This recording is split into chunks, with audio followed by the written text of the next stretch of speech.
మీ తాకట్టు బంగారాన్ని విడిపించిన 30 నిమిషాల్లో క్యాష్ ఇవ్వబడును. కొమ్మూరి గోల్డ్. ఎలా ఉన్నారు అంజుమామ? బాగున్నా, మీరు బాగున్నారా? బాగున్నా. అందరికి అంజుమామ అంటే తెలుసా? అందరికి అంజమామ అంటే తెలుసు. సో అది మీ రియల్ పేరా లేకపోతే షోలో కావాల్సిన వచ్చిన పేరా?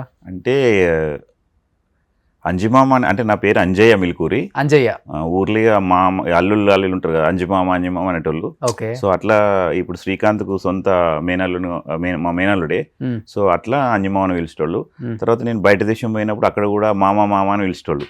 అంజమామ అని పిలిచేటోళ్ళు. ఇక సో అట్లా ఇక చుట్టూ వాళ్ళు ఇల్లు ఇట్లా అంజమామ అయిపోయినా. సో ఇప్పుడు మొత్తం ప్రపంచం అంతా ఎక్కడ చూసినా అంజమామ అంటదా?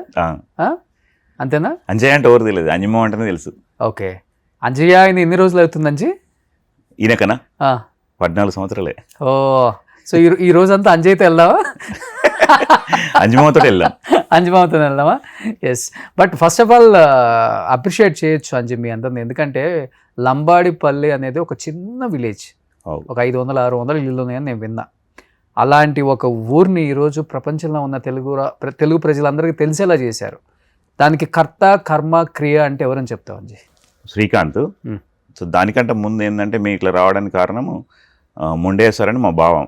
ఓకే. సో ఏంటంటే విలేజ్లో అవేర్నెస్ కార్యక్రమాలు, తర్వాత విలేజ్లో మన దాన్ని ఏమంటారు, ఈ మరుగుదొడ్డి కట్టుకోవాలి, తర్వాత ఈ సారకు దూరంగా ఉండి బతకాలి. అంటే విలేజ్ ఎట్లుంటుంది అంటే పనికోయొచ్చి ఈవినింగ్ కాగానే మందావి పండాలని ఉంటుంది, అంతే ఉంటుంది. సో అట్లా అవన్నీ కొంచెం అవేర్నెస్ వీడియోలు మా బావగారు తీసుకొచ్చింది. ఈ తంబాకు వాడద్దు, గుట్కా, సిగరెట్లు తాగదని అట్లా తీసుకొస్తే మెల్ల దాన్ని ఏం చేసినాం అంటే ఒక షార్ట్ ఫిలిం లాగా చిన్నగా ఒకటి ఎడిటింగ్ చేసుకుంటే అట్లా వీడియోలు పెట్టేటోళ్ళం. అప్పుడు ఈ యూట్యూబ్ లేకుండే, అంటే ఉండే కావచ్చు కానీ మనకు తెలియదు కదా. మెల్ల అని చేసిందంటే మళ్ళీ 2011 or 12 అప్పుడు స్టార్ట్ చేసిండే మా శ్రీకాంత్. సో అప్పటికెళ్ళి నేను కూడా ఊర్లో వ్యవసాయం చేసుకుంటుంటే ఎలక్ట్రీషియన్ వర్క్ చేసుకుంటూ ఉంటే మామ ఇట్లా వస్తుంటే అప్పుడప్పుడు పోతుంటే అట్లనే ఇక కొన్ని చేసినాక తూట్ల పాయింట్ తోటి కొంచెం బాగా ఫేమ్ వచ్చింది. అప్పటికెళ్ళి స్టార్ట్ చేసినాం అన్నమాట వీడియోస్. అంతకన్నా ముందు ఒక 70 అవేర్నెస్ వీడియోలు చేసినాం. ఓకే. పల్లెటూరు కూడా మరుగుదొడ్డి గట్టు మల్లన్న, మారు నా గ్రామం అని. సో అట్లా చేసి ఇట్లా. ఏం చదువుకున్నారు అసలు మీరు? ఓపెన్ డిగ్రీ చేసిన, BA. ఓకే. నార్మల్గా అసలు ఏం స్కూల్కి వెళ్ళి ఎంతవరకు చదువుకున్నారు? 10th అయిపోయినాకనే కదా. 10th 2 సార్లు ఫెయిల్ అయినా. ఇక మా అత్తమ్మ మబ్బులో 3 గంటలు లేచి, మా అత్తమ్మ పేరు బుధావా, మబ్బులో 3 గంటలు లేచి చదివిపించేది. అట్లా అయినా అని ఒకసారి ఫెయిల్ అయినా, మళ్ళీ ఇంకొకసారి ఎట్లా ఫెయిల్ అయినా అడుగుతలేరు మీరు? అడుగుతా. తెలుగులోనే ఫెయిల్ అయినా. ఎందుకు? తెలుగు అంటే ఇష్టం లేదా? అప్పుడు రాకపోతుండే తెలుగు, అవి పదాలు కానీ నాకు 10th వరకే వాళ్ళు కూడా సరిగా రాకపోతుండే. మా అన్నయ్య ఊకే నేర్పుతుండే, మా నాన్న అరే చదువుకోరా అంటుండే. ఈ కాన్సెప్ట్స్ చెయ్యాలనేది లేకపోతే ఆ మై విలేజ్ షో అని పేరు పెట్టాలనేది మాత్రం ఎవరు ఐడియాస్ ఇవన్నీ అసలుకి? శ్రీకాంత్ ఐడియా. ఇక రెగ్యులర్గా వీడియోస్ చేస్తూనే ఉంటాం. అంటే ఫస్ట్ ఏంటంటే చిన్న షార్ట్ ఫిలిం ఒకటి ఐప్యాడ్ తీసుకొని మెల్ల ఎడిటింగ్ చేసుకుంటూ తన టైం దొరికినప్పుడు మమ్మల్ని పిలుస్తుండే. అప్పుడు మాకు టైం ఇద్దుంటే అట్లా ఎడిటింగ్ చేసుకుంటూ పెడితే అట్లా యూట్యూబ్లో ఫేమస్ అయినాం. ఇప్పుడు సినిమాల దాకా వచ్చిన ఒక పల్లెటూరు విలేజ్కి వెళ్ళి. ఎన్ని ఎపిసోడ్ల తర్వాత బాగా ఫేమస్ అవుతాం? డెఫినెట్గా మనం చేసే కాంటెంట్ బాగా ఇష్టపడుతున్నారు, పెద్ద ఛానల్ అవుతుంది మంది, మనకు మంచి పేరు వస్తుంది అని ఎప్పుడు అనిపించింది మీకు? మాకు ఎప్పుడు అనిపించలేదు. ఫస్ట్ ఆఫ్ ఆల్ ఏది చేసుకుంటూ పోతున్నాం అనిపించింది. అప్పుడు సిల్వర్ గోల్డ్ అని ఒకటి యూట్యూబ్కి వెళ్ళి వస్తుంది కదా. సో అది ఫస్ట్ వచ్చినప్పుడు మేము బాగా ఎగ్జైటింగ్ ఫీల్ అయ్యి ఒక వీడియో కూడా చేసినాం. చాలా వైరల్ అయింది, దాదాపు 1-2 మిలియన్ దాకా పోయింది. సో అప్పటికెళ్ళి కంటెంట్ అనేది కొంచెము కంటెంట్ రైటర్ తీసుకొచ్చుకొని కంటెంట్ రాపించుకుంటూ అట్లా చేసినాం. అంటే మనం చేస్తున్నప్పుడు ఎగ్జాంపుల్ ఇది అనుకుందామంటే మేము డైరెక్టర్ చెప్పినట్టు కాకుండా ఇట్లా చేస్తే బాగుంటుందని అట్లా కూడా చేసినాం. అట్లా చేసినవి కూడా చాలా వైరల్ అయినాయి. ఎన్ని కెమెరాలు ఉన్నాయి మీరు చేసేటప్పుడు షూట్? అసలుకి ఓన్లీ మొబైల్తోనే? OnePlus ఒకటి ఉండే, తర్వాత ఐప్యాడ్ ఒకటి తీసుకున్నాడు, అంతే. సో OnePlus తోనే ప్రపంచాన్ని దున్నేశారు ఫస్ట్. సో జనరల్ వాయిసా లేకపోతే వాయిస్ అన్న పెట్టుకునే వాళ్ళ? లేదు, మన ఇప్పుడు మీరు పెట్టిరు కదా ఇట్లానే అది రోడ్ మైక్ తీసుకుంటుండే, దాంతో డైరెక్ట్ చెప్పేది. ఓకే. సో లొకేషన్ లో మనకు అక్కర్లేదు, మన ఇక్కడే ఇది ఉంటే ఇది లొకేషన్. మా ఇంట్లో ఉంటే మా ఇల్లే, మీ ఇల్లు ఉంటే మీ ఇల్లే, ఇక్కడ పొలం దగ్గర ఉంటే పొలం దగ్గరనే, అంతే. ఇంకా అంతే. ఇప్పుడు నాకు ఈ సినిమా ఇండస్ట్రీకి వచ్చినాక ఈ లైటింగు తర్వాత ఫోకస్, ఈ ISO అని పెంచుడు, కెమెరా లెన్స్ మార్చుడు, ఇంక ఇవన్నీ చూస్తున్నా. అంటే అప్పుడు కూడా మాకు తెలుసు 50 లెన్స్ అని, 75, 85 లెన్స్ తెలుసు. కాకపోతే నేనేందంటే ఇప్పుడు వీడికి వచ్చిన తర్వాత చూస్తున్నా, అంటే బిగ్ స్క్రీన్లో చూసుకోవడం వాళ్ళకని ఇష్టమే.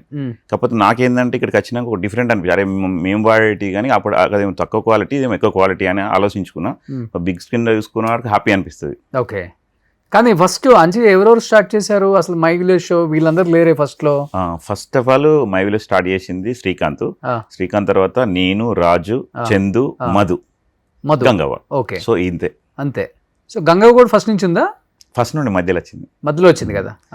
మమ్మల్ని అంటుండే ఏందో ఇది చదువుకొని పిల్లగాడి చదువుకోనా, నువ్వు వచ్చి ఏమైనా పని చేసుకొని గిదేందో అంటుండే మా వదినే గారు. ఏది గంగవ్వ అంటే ఆమె గట్లా అంటే ఒక వీడియో పెడితే అప్పుడు మంచిగా వచ్చింది కానీ అని అంటుండే. అప్పుడప్పుడు చెయ్యి వదిన అంటే నేను పని ఉన్నది, నాకు కలవాలి తెలుసుగా, కలుపు పోవాలంటుండే. తర్వాత ఆమె ఇప్పుడు నాకే టైం ఇస్తలే, అంత బిజీ అయిపోయింది. అసలు యాక్చువల్గా ఆమె అనేది కదా, ఏంటి చదువుకోకుండా ఏంది పనులు మీరు చేసిన అని ఆమె, అలాంటి మీరు మీకే టైం ఇవ్వట్లేదు అన్నారు కదా. అసలు ఆమె ఏం చేసేవాళ్ళు అంతకుముందు? వ్యవసాయం ఉండే కొంచెం, తర్వాత వరి నాట్లు వేవుడు, కలువ, అది పెసరు కలువ ఇట్లా ఉంటుంది కదా, పశువు కలువ అని వదురు. తర్వాత ఈమె సొంతంగా ల్యాండ్ ఉన్నది, వాళ్ళ ల్యాండ్ చూసుకుంటే అట్లే జీవనోపాయం చేద్దరు. ఒక్కతే ఉంటుంది ఆమె ఇంట్లో? లేదు, అలా కొడుకుంటాడు. కొడుకు, మనవాడు, మనవరాలు, అలా కోడలు. సో ఆమెకి ఆ వీడియో చేసిన తర్వాత అనిపించింది ఏమైనా పెట్టుకుంటే మనం కూడా ఫేమస్ అవుతాం, ఛానల్ ఫేమస్ అవుతామని మేము అనుకోలే. కానీ ఒక స్లాంగ్ అయితే బాగుంది చేస్తారా అని చేస్తే ఆ తూట్ల పైన తోటి ఇంకింత కొంచెం ఫేమస్ అయింది అన్నట్టు. ఆమె ఎప్పుడైనా గట్టిగానే మాట్లాడుతుంది ఊర్లో కూడా, మామూలుగా కూడా. కానీ విలేజ్ షోకి ఆమె వచ్చిన తర్వాతే హుందాతనం వచ్చింది కదా, అంటే మాట్లాడుకుంటే. అంతే, అందరం అంటే ఆ మొక్క అంటే ఒకటి ఏంటంటే ఒకరికొకరు. ఇప్పుడు అంజమామ అంటే అంజమామది, రాజుకు ఫాలోవర్స్ ఉంటారు, చెందుకుంటారు. ఇప్పుడు కొత్తగా మళ్ళీ తిరుమల అనేట వచ్చిండు, అనిల్ వచ్చిండు, తర్వాత ఎవరు మన శివ, ఇంకా చాలా మంది ఉన్నారు అందులో, మధు అని. ఓకే. చాలా మంది పెట్టుకుంటూనే పోయారు. కానీ వీళ్ళలో చదువుకున్న ఎవరు? శ్రీకాంత్ ఒక్కడేనా? అందరూ చదువుకున్నారు. చదువుకుంది అంటే స్టార్ట్ చేసింది శ్రీకాంత్ కదా. శ్రీకాంతే స్టడీ చేసింది. అందరూ డిగ్రీ చేసిర్రు, BA చేసిర్రు ఇప్పుడు అట్లా. కానీ ఇప్పుడు మీకు గంగవ్వ లాంటి వాళ్ళకి, లేకపోతే అంజిమామ లాంటి వాళ్ళకి, వీళ్ళకి యూట్యూబ్లో ఎన్ని వ్యూస్ వస్తున్నాయి, ఎన్ని వ్యూస్ వస్తే ఎంత అమౌంట్ వస్తుంది, ఆ అమౌంట్ని ఎలా స్ప్లిట్ చేసుకొని పంచుకోవాలి, వీళ్ళు మాకు ఇచ్చేది ఏంటి, మనం ఎంత కష్టపడుతున్నాం అని మీకు ఎప్పుడు అనిపించింది? వేరే వాళ్ళు ఎవరో చెప్పబట్టా లేకపోతే మీకే అర్థమైపోయింది? మాకు అప్పుడేం అనిపించలే. మాకు సాలర్ బేసిక్ ఇలా ఇస్తుండే, ఎడిటర్ గింత, యాక్టర్ గింత ఇట్లా ఇస్తుండే. తర్వాత కొన్ని రోజుల తర్వాత తెలిసింది అన్నట్టు. అంటే ఇప్పుడు ఈ ఫోక్ సాంగ్స్ ఎక్కువ వచ్చినాయి ఆ మధ్యలో. అప్పటికెళ్ళి అసలు యూట్యూబ్ ఇన్కమ్ ఏంది అనేది అప్పుడు తెలిసింది. అప్పుడు తెలిసినప్పటికెళ్ళి సో అంటే యూట్యూబ్ అంటే ఒక అప్పట్లకి ఇప్పుడు లేదు, ఇప్పుడు యూట్యూబ్ తగ్గిపోయింది. అవును, ఇప్పుడు తగ్గిపోయింది. అప్పుడు బాగుండే, అప్పుడు అప్పుడు మాకు తెలియకపోవు, వస్తుండే డబ్బులు ఏదో ఎన్ని వస్తున్నాయో ఏమి మేము అడగకపోతున్నాం. సో మాకు ఇంత పర్సెంటేజ్ ఏం కాకుండా ఒక సాలర్ లాగా ఇచ్చేవాడు. అది ఎంత ఇచ్చేవాళ్ళు ఒక ఎపిసోడ్? నాకు ఎపిసోడ్కి ఏం కాదు, మంత్లీ ఒక 25, నాకైతే 30,000 ఇచ్చారు లాస్ట్ ఫైనల్. 30,000 నెలకి. గంగవ్వకి అంతే, గంగవ్వకి కూడా 30,000. అంటే మీకు డౌట్ వచ్చి ఉంటుంది కదా, నెలకు 30,000 అంటే ఊర్లో 300-200 ఇస్తారు కూలికి పోతే, నెల మొత్తం మీద కష్టపడ్డా మీకు 6-7,000 వస్తాయి, అంతేనా? అలాంటిది మనకు 30,000 ఇస్తున్నారంటే ఇంక ఎంత వస్తుందో కదా, మనకి ఎంత ఇస్తున్నారన్న ఫీలింగ్ ఎప్పుడు రాలేదు మీ ఇద్దరికి? నాకు ఎప్పుడు రాలే, కానీ నాకు ఎప్పుడు రాలే అట్లా.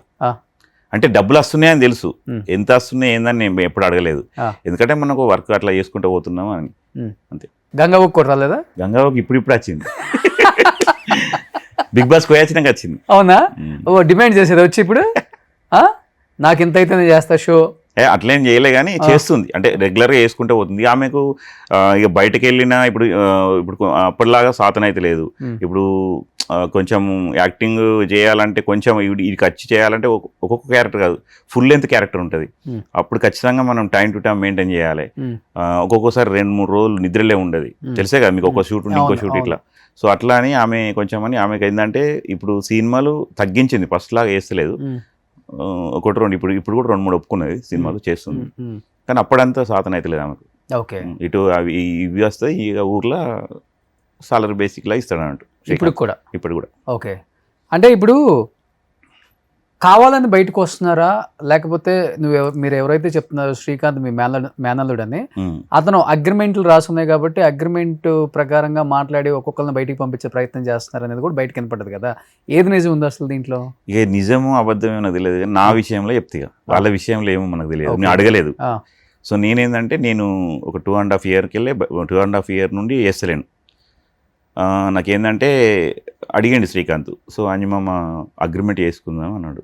మనకేంది ఓకే నో ప్రాబ్లం అని చెప్పేసిన, ఆల్రెడీ అని చెప్పేసి చేసిన తర్వాత అగ్రిమెంట్లో చూస్తే 30 పాయింట్లు ఉన్నాయి. సో ఆ 30 పాయింట్లు ఇక అన్నీ ఉన్న తర్వాత ఇన్ని పాయింట్లు ఉన్నాయి ఏం చేయలేదు అంటే నేను సాలరీ ఎక్స్పెక్ట్ చేసిన 30 వస్తున్నాయి కదా, ఇంకొంచెం డబ్బులు ఇవ్వచ్చు కదా, పిల్లలు ఎదుగుతారు, నాకు కూడా ఖర్చులు ఉంటాయి అని అంటే సరే అని చెప్పి అడిగితే కొన్ని కండిషన్స్ పెట్టిన అన్నట్టు. కండిషన్ పెడితే నాకు నచ్చక నేను బయటకు వచ్చేసిన. బయటకు వచ్చేసి బయటకు వచ్చినా కూడా 1 year దాకా పోయినా. అంటే ఇక మనకు ఎపిసోడ్ గింత అని అప్పుడు ఒక ఎపిసోడ్కు 3,000 ఏమో ఇస్తారు ఒక రోజుకి, అట్లా అని పోయి వచ్చిన. తర్వాత ఇక కంప్లీట్గా బయట చేద్దామని ప్లాన్ చేసిన. బయట యూట్యూబ్లో నాకు నచ్చలేదు, బయట యూట్యూబ్లో ఎవరికి నాకు నచ్చలేదు. తర్వాత నేను సొంతంగా ఛానల్ పెట్టినా, ఒక 1,09,10,000 ఉన్నారు ఇప్పుడు. ఏమని పెట్టారు పేరు? అంజుమామ. అది నా పేరు ఉంది కాబట్టి చెప్పిన. అంటే అడిగినా మరి ఇట్లా వెళ్ళాలనుకుంటున్నా, మరి అగ్రిమెంట్ ప్రకారం ఇట్లా ఉన్నది అంటున్నా, నాకు ఇష్టం లేదన్న. మా అక్కయ్యతో కూడా మాట్లాడినా, మా సొంత అక్కనే. అక్కయ్య మరి ఇట్లా ఉన్నది అంటే, అరే నువ్వే టైం కుంటలేవాట, నేనేం చేస్తాను అన్నది. సరే అని చెప్పేసి ఎందుకు ఇవన్నీ, సరే ఇంటర్నెట్ సెట్ ఎట్లా మందులకు పని చేయదు అని నా మైండ్లో పెట్టుకున్నా. అని డైరెక్ట్ వచ్చేసి సినిమా ఇండస్ట్రీలో పడ్డిగా. తర్వాత తరుణ్ భాస్కర్ నన్ను ఇండస్ట్రీకి పరిచయం చేసిండు. సో తరుణ్ భాస్కర్ది నెట్ఫ్లిక్స్లో ఒకటి పిట్టకథలు వెబ్ సిరీస్లో రాముల అనే దానిలో చేసిన నేను బ్రదర్ క్యారెక్టర్. సో అప్పటికెళ్ళి ఇక సినిమాలు చేస్తూనే ఉన్నాను. అంటే ఇప్పుడు మీరు మై విలేజ్ షో నుంచి బయటికి రావడానికి వన్ ఆఫ్ ద రీజన్ డబ్బు అంటారా, లేకపోతే వ్యక్తిగత కారణాలు అని చెప్తారా? ఎప్పుడైనా కానీ వ్యక్తిగత కారణాలు కదా, డబ్బుతోటే ఇవన్నీ ప్రాబ్లమ్స్ వస్తాయి. సో డబ్బే మెయిన్. ఎందుకంటే ఇప్పుడు నేను కొన్ని 14 సంవత్సరాలు చేసిన. సో ఎవరికైనా ఉంటుంది, ఇన్ని సంవత్సరాలు చేసినప్పుడు నేను ఏంటంటే ఎప్పుడు కూడా సంపాదించుకున్న ల్యాండ్ ఇల్లు కట్టుకోలేదు. సో ఏమన్నా చేద్దాం అనే ఆలోచనతో అందులో ఉన్నాం. సో ఇప్పుడు కాకుండా రేపైనా మనకు డబ్బులు ఇస్తారు అని ఆలోచనతో ఉంటే ఇక వాళ్ళు ఏంటంటే ఈ అగ్రిమెంట్ పెట్టడం, మరి ఎందుకు అగ్రిమెంట్ స్టార్ట్ చేసినా మనకేం తెలియదు. అట్లా ఏమైందంటే నేను సరే ఈ అగ్రిమెంట్స్ ఇవన్నీ ఎందుకు, మనకు పేరున్నది అని చెప్పేసి ఇక బయటకు వచ్చేసినాం. మళ్ళీ ఇంకోటి కూడా అడుగుతారు చాలామంది, మరి శ్రీకాంత్ లేనిది మీరు లేరుగా అని అంటే, వాస్తవం శ్రీకాంత్ లేని మేము లేనిది కూడా శ్రీకాంత్ లేరు కదా, ఇది కూడా ఆలోచిస్తలేరు కదా. శ్రీకాంత్ ఎంత గొప్పతనం ఉందో మీ గొప్పతనం కూడా అంతే ఉంటుంది, ఎవరిదైనా అంతే కదా. ఏదో మేము ఫస్ట్ 14 సంవత్సరాలు నేను అలా వేసి బయటకు వచ్చిన, ఇంకా ఇంత ఎదగలేదని అంటే అందరూ కూడా అర్థం అవుతుందో అవుతలేదో నాకు అర్థమవుతలేదు.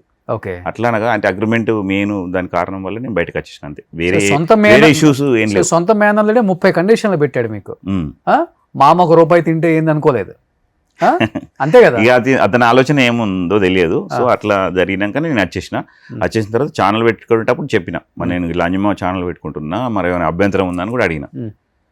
అంటే సరే మామ సెప్టెంబర్ నీ అగ్రిమెంట్ అయిపోతుంది తర్వాత పెట్టేసుకోమన్నాడు. సో దసరా అప్పుడు స్టార్ట్ చేసిన.